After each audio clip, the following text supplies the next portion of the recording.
오늘은 교회가 대림절 두 번째 주일로 지키게 됩니다. 성탄의 사건들을 기록한 성경들을 자세히 연구해 보면 하늘의 천군과 천사가 사람들에게 와서 주님의 오심을 찬양하며 하나님의 은혜를 증거했습니다. 그럼에도 불구하고 온 땅이 함께 기뻐하는 그 성탄의 시간에 어떤 사람들은 성탄의 의미를 깨닫지 못하고 그 은혜에 참여하지 못하고 겉도는 사람들을 발견하게 됩니다. 그 모습은 2000년 전이나 지금이나 동일합니다. 수많은 교회들이, 성도들이 성탄의 은혜, 주님의 오심에 감격하고 그 은혜를 우리의 신앙의 고백으로 삼기 위해서 노력하고 있는데, 어떤 사람들은 이 성탄을 단순히 즐기기 위한, 감흥을 느끼기 위한 그런 시간으로 보내는 사람들을 보게 됩니다. 그런 의미에서 성탄은 모든 사람들에게 열려져 있는 하나님의 축복이긴 하지만 누구나 다 그 성탄의 은혜를 누릴 수는 없습니다. 성탄의 믿음에 합당한 사람들만이 그 은혜에 참여할 수 있습니다. 동방 박사들이 예루살렘 성에 이르러서 왕궁을 찾아가서 유대인의 왕으로 오신 이가 어디에 계시냐라고 사람들에게 물을 때 예루살렘이 온통 그 소식 때문에 소란에 빠졌습니다. 성도 여러분, 예루살렘은 어떤 곳입니까? 예루살렘은 유대 신앙의 메카였습니다. 그곳에 머문 사람들은 누구입니까? 헤롯 왕과 대제사장들과 서기관들, 예언의 말씀에 가장 민감한 사람들이 모여있는 곳, 그것이 예루살렘 성전과 왕궁이었습니다. 그럼에도 불구하고 그들은 성탄의 소식을 듣고 그 소식 때문에 혼란과 소동에 빠졌습니다. 그들에게 예루살렘의 은혜는, 성탄의 은혜는 오히려 시험거리가 되었던 것입니다. 이 일로 인해서 어떤 일이 일어났습니까? 헤롯 왕은 메시아가, 왕이 오면 자신의 왕권을 빼앗길 것이라고 생각했습니다. 그래서 그 싹을 제거해야 된다고 생각을 했습니다. 그래서 유대 베들레헴 지경의 남자 아이들을 무참하게, 이제 태어난 지 얼마 되지 않는 그 아이들을 무참하게 살해하는 그런 어리석음을 범하였습니다. 헤롯 왕은 성탄이 어떤 의미인지를 깨닫지 못했습니다. 메시아가 어떤 모습으로 올지, 오셔서 어떤 일을 행할지 알지 못했기 때문에 이런 어리석은 죄악에 빠진 것입니다. 성도 여러분, 우리는 성탄을 온전한 하나님의 축복으로 깨닫고 그 은혜에 참여할 수 있는 복된 믿음의 사람들이 될 수 있기를 간절히 바랍니다. 그런 마음을 담아서 우리 옆에 분들과 함께 오늘은 이렇게 인사를 하셨으면 좋겠는데요. 주님께서 당신을 위해 오셨습니다. 주님은 평화의 왕이십니다. 아멘. 성도 여러분, 주님이 오시는 곳에 구원의 은혜, 평화의 역사가 일어날 줄로 믿습니다.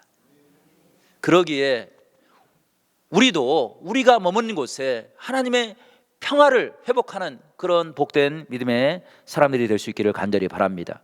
오늘 말씀 보면 하나님께서 나사렛에 사는 마리아와 요셉을 선택하시고 그 가정을 통해서 메시아를 잉태케 하는 하나님의 귀한 섭리를 계획하셨습니다. 그 일은 700년 전 이사야 선지자를 통해서 예언한 예언이었고, 많은 예언자들이 백성들을 향하여 선포하셨던 하나님의 귀한 구원의 소식이었습니다.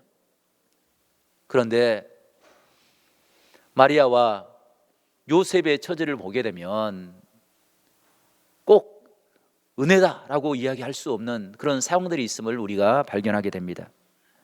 마리아와 요셉은 약혼한, 정혼한 사이였습니다.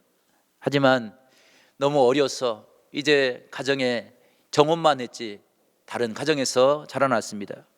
육체적인 관계가 없었던 사이였습니다. 그런데 마리아가 처녀의 몸으로 임신하게 된 것입니다.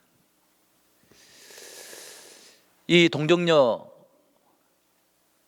임신의 모습은 신학적으로 깊이 있는 여러 가지 이유들이 있습니다. 그럼에도 불구하고 우리는 겉모습만 바라보고 어떻게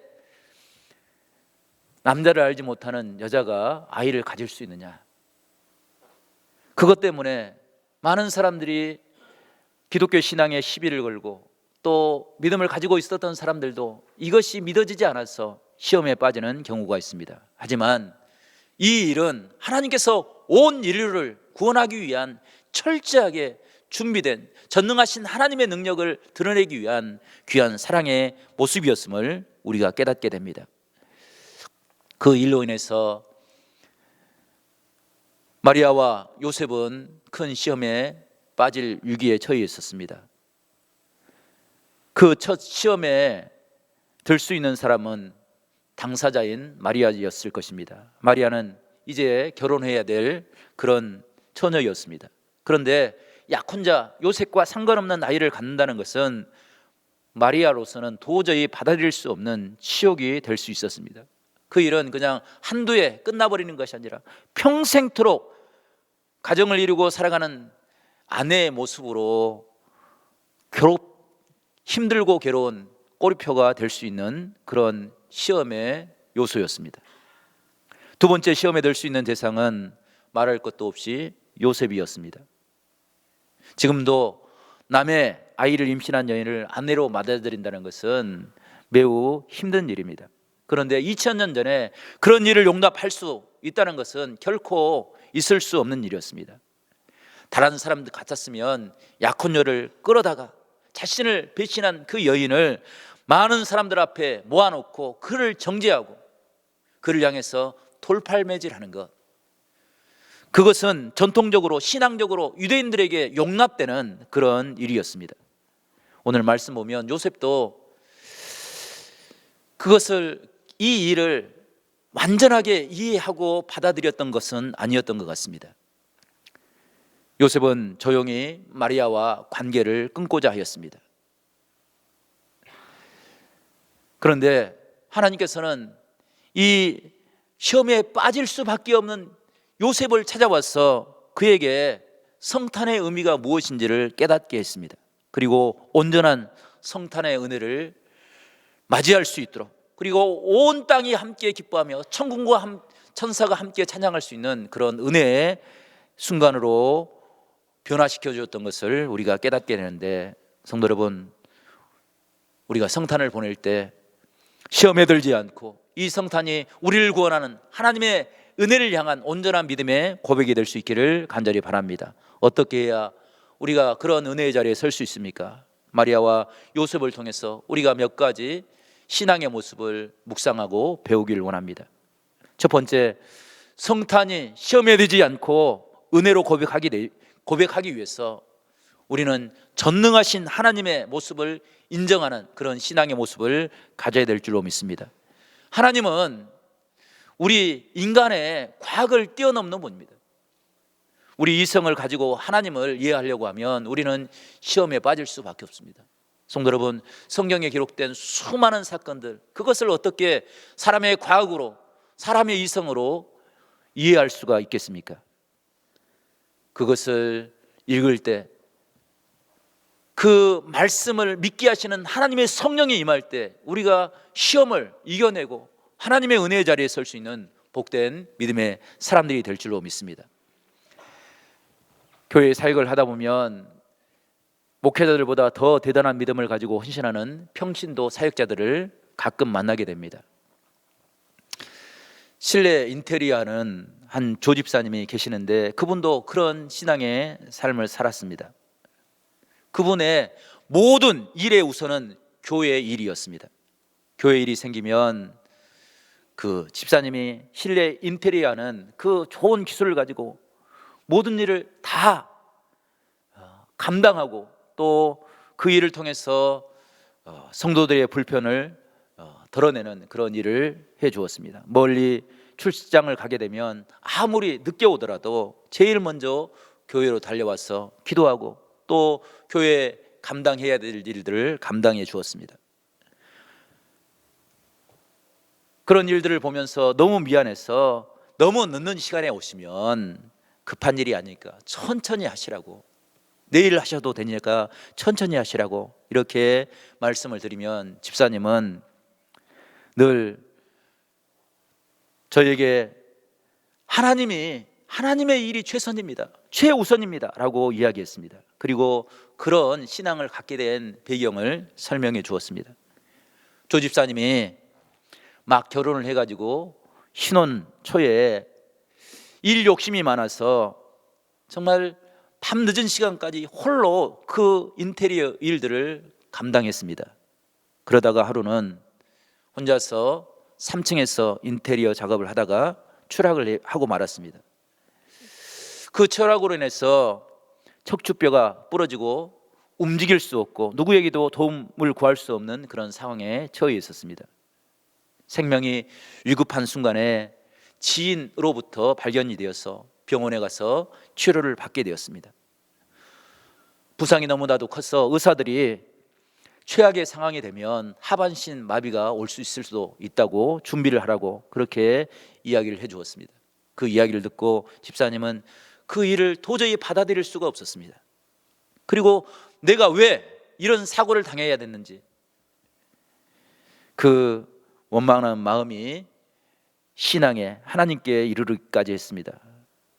그런 마음으로 가득한 시간을 보낼 때 하루는 새벽에 전혀 생각지 못한 하나님의 음성을 듣게 되었습니다. 두려워하지 말라, 놀라지 말라, 내가 너와 함께하리라, 의로운 오른손으로 너를 붙들리라 라는 그 말씀이 번뜩 기억이 났습니다. 그리고 지금까지 먹고 살기 위해서 그것이 우선되어서 하나님의 일을 멀리했던 자신의 모습을 철저하게 회개하였습니다. 그리고 하나님 앞에 서원 기도를 드렸습니다. 하나님, 내가 이 자리에서 일어날 수만 있다고 한다면 내가 모든 일에 최우선으로 하나님의 일을 감당하겠습니다. 그런데 자신을 구해준 지인의 이야기를 듣고 더 소름이 돋았습니다. 같은 일에 종사했던 그분은 갑자기 일이 생겨서 누군가와 함께 동업할 수밖에 없는 그런 큰 일을 맡게 되었습니다. 그때 조 집사님의 얼굴이 생각나더라는 것입니다. 그런데 조 집사님과 왕래가 잦은 것도 아니었고 친분이 깊은 것도 아니었습니다. 그런데 이 집사님하고 꼭 그 일을 해야 될 것 같은 생각이 들어서 급하게 집사님이 일하는 그 현장으로 달려온 것입니다. 그리고 그 집사님의 쓰러진 모습을 발견하고 병원으로 옮긴 것입니다. 그 모습을 집사님은 하나님께서 지인을 통해서 나의 생명을 구원해 주신 놀라운 은혜라고 고백하고 믿었습니다. 하나님을 생각할 때마다 자신의 생명을 구원해 주신 하나님이라고 고백하고 그 하나님을 다시는 잃지 않기 위해서 하나님 앞에 엎드려 기도하며 눈물로 서원했습니다. 다행히 건강이 회복이 되었습니다. 그리고 주의 성전에서 행하는 모든 헌신과 충성의 모습이 자신에게 가장 기쁜 일이고 보람이 되었습니다. 주의 성전에 올 때마다 자신을 살려주신 그 하나님 앞에 눈물로 기도하며 하나님을 잊지 않기 위해서 살겠다고 고백했습니다.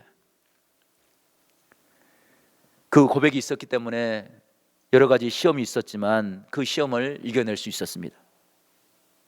교회에 혼자 나와서 밤 늦은 시간에 교회를 할 때 사람들이 칭찬만 하는 것이 아니라 수근거리는 소리도 들렸습니다. 어떤 사람들은 교회를 하면서 얼마나 받아먹나라는 그런 상처진 말까지 들려주었습니다. 그때 집사님은 귀를 막고 마음에 끓어오르는 자신의 감정을 향해서 외쳤습니다. 사단아 물러가라고. 그리고 하나님만을 의지하며 살겠다고 다시 한번 결단했습니다.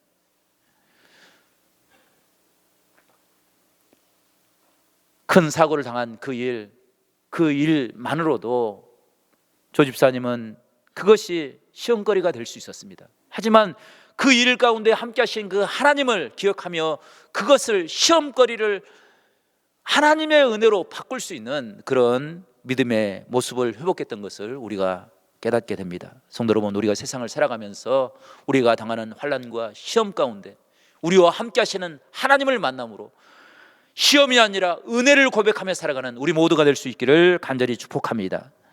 성탄도 마찬가지입니다. 많은 사람들이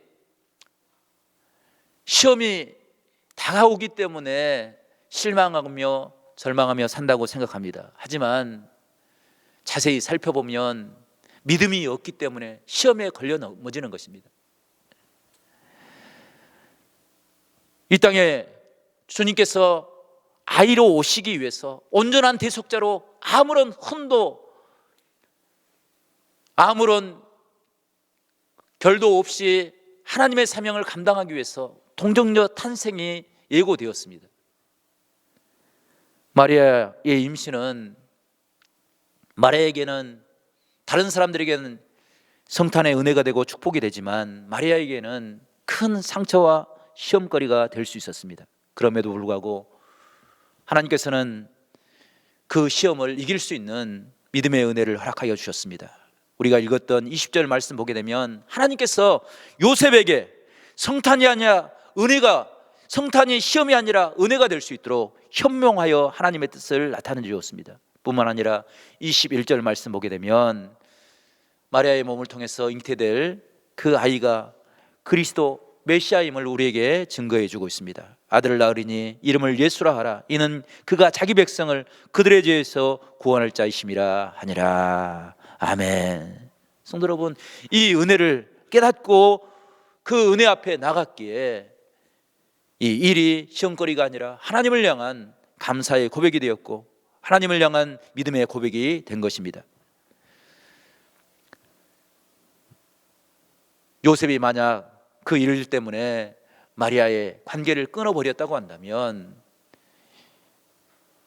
성탄의 역사는 온전히 이루어지지 못했을 것입니다. 신앙은 끊어버리는 것이 아니라 품어나가는 것입니다. 그 안에서 살아계신 하나님의 은혜를 깨닫는 것입니다. 우리가 이 성탄을 통해서 우리가 지금까지 품지 못했던 사람들, 그 사람들을 품고 기도함으로 우리의 삶 가운데 하나님의 평화의 은혜, 회복의 역사가 이루어질 수 있기를 간절히 축복합니다. 두 번째로 성탄을 통해서 우리가 배울 믿음의 모습은 말씀대로 이루어지기를 원하는 마리아의 신앙의 모습입니다. 우리가 읽지 않았지만 누가복음 1장을 보게 되면 천사가 마리아를 찾아와서 아이의 메시아의 잉태된 모습을 예언합니다. 그때 마리아는 그 말씀을 도저히 받아들일 수가 없었습니다. 그럼에도 불구하고 그 천사의 음성을 듣고 마리아가 누가복음 1장 38절에 이렇게 고백합니다. 주의 여종이 오니 말씀대로 나에게 이루어지기를 원하나이다 라고 고백합니다. 성도 여러분, 신앙은 내 생각을 관철시키는 것이 아니라 하나님의 말씀을 통해서 내 삶이 변화되는 하나님의 은혜인 줄로 믿습니다. 그래서 요셉은 하나님의 음성을 듣고 하나님의 꿈을 통해서 계시하는 그 은혜를 깨닫고 하나님의 뜻에 온전히 순종했습니다. 24절 말씀 보게 되면 이렇게 고백하고 있는데 24절 말씀을 저와 여러분이 다시 한번 읽어보겠습니다. 24절 말씀입니다. 시작. 요셉이 잠에서 깨어 일어나 주의 사자의 분부한 대로 행하여 그의 아내를 데려왔으나. 아멘. 요셉이 잠에서 깨어 일어나서 그가 행한 일은 내 생각대로 내 계획대로가 아니었습니다. 주의 사자가 분부한 대로 하나님이 말씀하시는 대로 하나님의 말씀의 은혜를 붙잡고 온전히 순종하니까 그것이 성탄의 축복이 되었고 모든 사람들에게 구원의 능력이 되었던 것을 우리에게 이야기해 주고 있는 것입니다. 성도 여러분, 우리가 신앙생활할 때 무언가를 결정할 때 그때 우리에게 가장 필요한 것이 무엇입니까?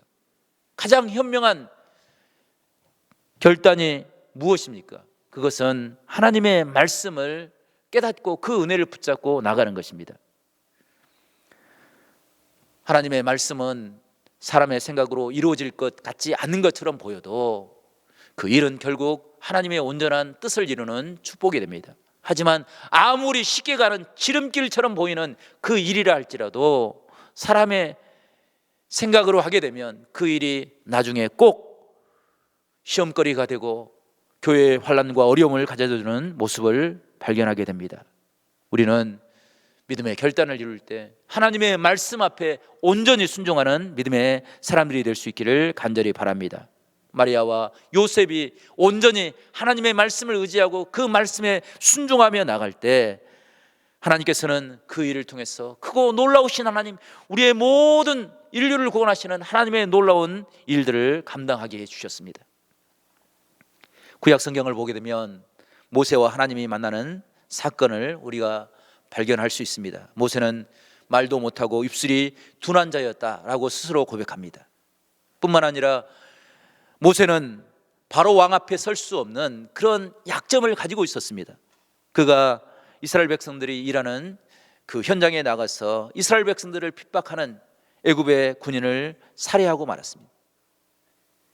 애굽의 군인을 살해한다는 것은 결코 용납될 수 없는 그런 범죄였습니다. 하지만 모세가 하나님의 말씀을 의지해서 바로 앞에 설 때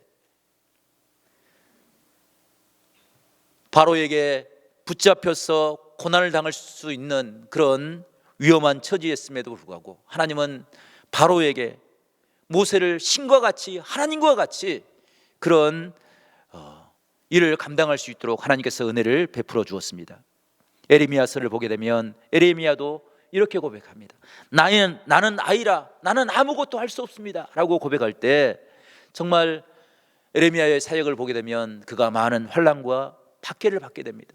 정말로 무력한 모습처럼 그런 선지자의 삶을 살아갑니다. 그런데 그의 삶이 온 이스라엘 백성들에게 소망이 되었고 축복이 되었습니다. 바빌론 포로로 끌려가는 그들에게 70년 후에 반드시 하나님께서 이스라엘 백성들을 구원하는 능력이 될 것이라는 놀라운 은혜를 선포하게 되었고 그 소망을 붙잡고 이스라엘 백성들은 하나님의 은혜를 찬양하며 살 수 있게 된 것입니다. 이런 신앙의 모습이 성탄의 축복을 이루는 하나님의 놀라운 능력이 되는 줄로 믿습니다. 하나님께서는 전군과 천사를 통해서 목자들에게 하나님의 귀한 은혜를 선포합니다. 지극히 높은 곳에는 하나님께 영광이요 땅에서는 하나님의 기뻐하시는 사람들 중에 평안하다 하니라. 아멘. 성도 여러분, 성탄의 은혜는 하나님께는 온전한 영광이 되는 것입니다. 하나님께 영광이 되는 일이 무엇입니까? 그것은 하나님의 뜻이 이루어지는 것입니다. 뿐만 아니라 땅에서는 하나님을 기뻐하시는 모든 사람들 중에 하나님의 평안과 구원의 은혜가 임하는 것입니다. 이런 모습들은 결코 우연히 이루어질 수 있는 모습이 아니라 하나님께서 철저히 말씀하시고 그 말씀에 순종하며 하나님의 은혜 앞에 엎드릴 때 이루어지는 하나님의 놀라운 은혜였음을 우리가 발견하게 됩니다. 성도 여러분, 우리가 성탄의 은혜를 깊이 깨달음으로 이제 한 해를 마무리하는 이 계절에 정말로 하나님의 아름다운 기적과 하나님의 은혜를 우리 모두가 경험하는 복된 믿음의 자리에 설 수 있기를 간절히 축복합니다. 한 해를 시작하면서 기도했던 그 모든 기도가 하나님의 은혜로 이루어지고 그 이루어지는 과정을 통해서 하나님의 살아계심을 깨닫는 우리가 될 수 있기를 간절히 바랍니다. 특별히 우리가 기도했던 기도 제목 중에 우리 부모님들과 우리 형제 자매들과 또 우리 자녀들과 자손들을 위해서 그들의 영혼을 위해 기도했던 기도의 응답이 우리 가운데 이루어질 수 있기를 간절히 바랍니다. 하나 되어서 하나님의 우리를 위해서 구원자로 오셨던 그 하나님의 은혜를 깨닫고 그 이름을 찬양하고 우리의 삶을 신실하게 인도하시는 그 능력의 하나님, 그 은혜 하나님을 찬양함으로 우리 모두가 참된 성탄을 함께 기뻐하며 예배하며 하나님의 은혜의 자리에 설 수 있는 복된 믿음의 사람들이 될 수 있기를 간절히 축복합니다.